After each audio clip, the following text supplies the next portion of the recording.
I love Anna Kendrick. I just wanted to get that out of the way because most of this video will be about that. Mr. Right is an action comedy starring Anna Kendrick, Sam Rockwell, and Tim Roth. Now, in these videos, I like to give a bunch of background info about the production of the movie and some fun stories and facts about the behind the scenes. Unfortunately, there's so little information out there about Mr. Right, likely because it was a quickly forgotten and barely noticed action comedy. Genuinely, I imported the Blu-ray from Germany to get high quality footage for the film, and because I wanted it. And the Blu-ray has a single 1 minute long featurette that is basically just footage from the movie with 10 seconds of Anna Kendrick reading the Wikipedia synopsis of her character. And let me just reiterate, I love Anna Kendrick, so I was fine with the featurette, but it told me nothing. Mr. Right makes part of what is currently a very loose trilogy by writer Max Landis about a group of effectively superpowered people who the government has lost track of, titled Project Ultra. First invented with American Ultra, which starred Jesse Eisenberg and Kristen Stewart, and later also seen in Dirk Gently's Holistic Detective Agency, although in that show it's known as Project Blackwing. I'd love to talk more about it before I dive into the walkthrough of the movie, but that's really all the information out there. Like, I could tell you when some cast members signed on and when they filmed it, which began on October 13th, 2014 in New Orleans, Louisiana, and ran for 7 weeks, but none of that's interesting. So, let's just watch the film. My name is Carol and I want to be a policeman. Now that's a good message. In modern day, Anna Kendrick's Martha is getting ready to surprise her boyfriend when she gets a surprise of her own.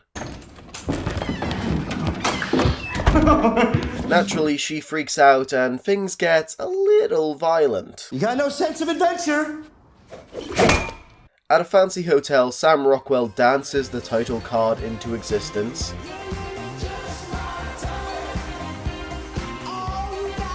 And we begin to see his whole shtick as a hitman who kills the people who hire him. Murder's wrong, Sharon.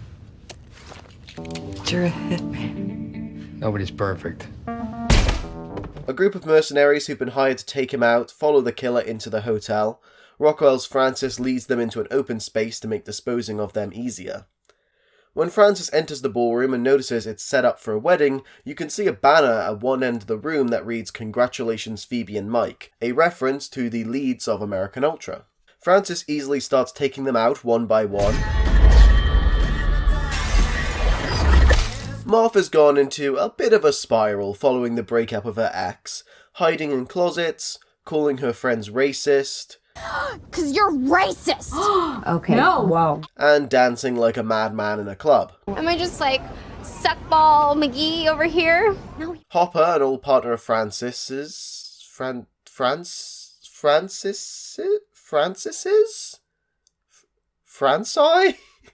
Hopper, an old partner of Francis's, is sent undercover by a shadowy organization as an FBI agent to hunt down the hitman turned kinda good guy. That is Hannibal. He's a straight-up killer. This one. Yeah, fucking scratch your face off. Oh, it's a metaphor. This is a metaphor. Knew it. It's not a metaphor. I think it is, though. Martha catches the attention of Francis while shopping, and the next thing you know, it's raining condoms. Subtle. They have lunch, take a walk in the park, dance, and end up back at Martha's place. There's a Cat in the Hat joke in there somewhere. I just can't find it.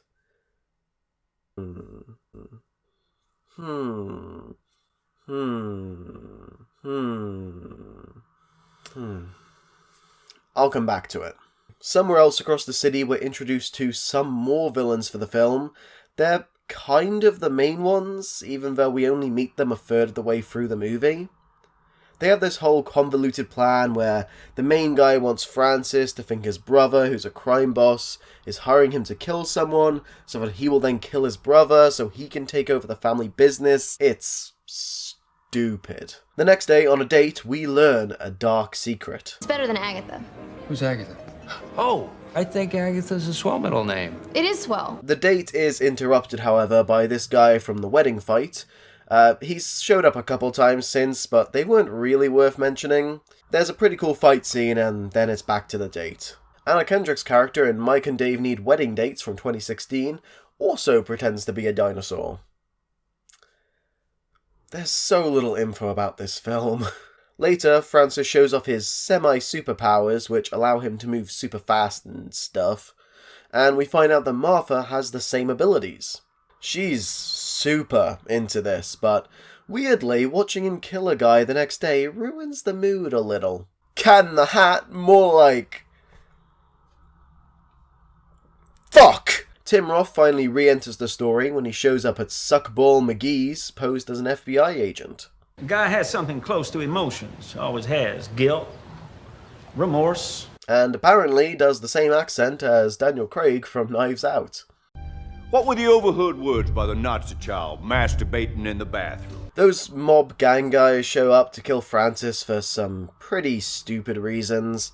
A solid fight scene later, and as expected, Francis makes it out unscathed. Was that even a shotgun? What the hell was that? What just hit me? Why didn't you grab her, take her hostage? I think that'd be cool, man. You think that'd be cool? Get a load of this guy. You think that'd be cool? I like you, Steve. You're a real one. That was my brother, Richie. He is the one that you want. I literally don't care. Oh, come on, Steve. I thought you were cool. So, this is a comedy, which means most of what happens is reliant on being funny rather than having a compelling narrative. But basically, here's what happens in the third act. Francis attacks the enemy base, the main villain kills his brother, Martha goes full hitman mode and kills a couple dudes, and the two ex-partners tussle before Roth is finished off by your old pal Steve. And that's basically it. When I decided to cover the film, I was excited. Not only does it have Anna Kendrick, and I love Anna Kendrick, but it also has action and comedy. I thought I would be able to find lots to talk about, and most importantly, enjoy talking about it. I didn't. I enjoyed watching the film, you know, it's good, like barely good, but it's good. But I have no desire to really talk about it. But here's a quick summary of my thoughts anyway. The comedy is pretty hit and miss, though I personally found enough of it funny to keep me going. The action is very much the same, some stuff is poorly done, but then some sequences are filled with great rhythm and choreography. Anna Kendrick and Sam Rockwell clearly have chemistry together, and that's really what pushes you through most of the film. Narratively, it's pretty weak, there's too many villains, none of them are particularly well developed, and some just flat out make no sense. At the end of the day, while it's not a boring film, it is a forgettable one, and that's almost as bad. I couldn't possibly recommend it unless you too love Anna Kendrick, and even then, there's so many other movies I'd recommend instead.